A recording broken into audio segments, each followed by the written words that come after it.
Kula nuwun sanak kadang tani peman Pak Adik Imbalong, ugi Bapak Kemantren DPU Tata Guna Air, Bapak Kepala Desa dan jajarannya, ugi P3A Desa,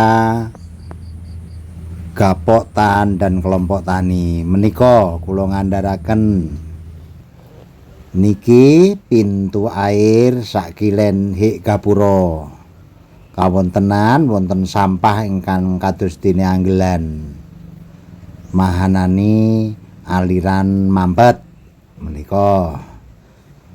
Monggo dipun penggalih piyambak-piyambak nggih sanak kadang amargi GP3A janipun sampun plong rasaning ngati merga iso mbuktekake banyu iso tekan Proliman Boto. Salah sawijine menika contoh nyoto pintu air ingkang rusak akhire ngowoh-owoh.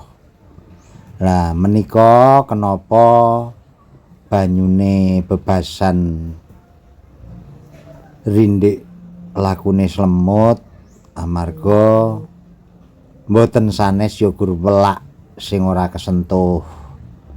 Lah menika wiwit dibuka biak wiwitan ngantek dumugi sakmenika datan Genggang Serambut ngarep Posko Patriot 08 GP3A. Matur nuwun, kula sampun lega.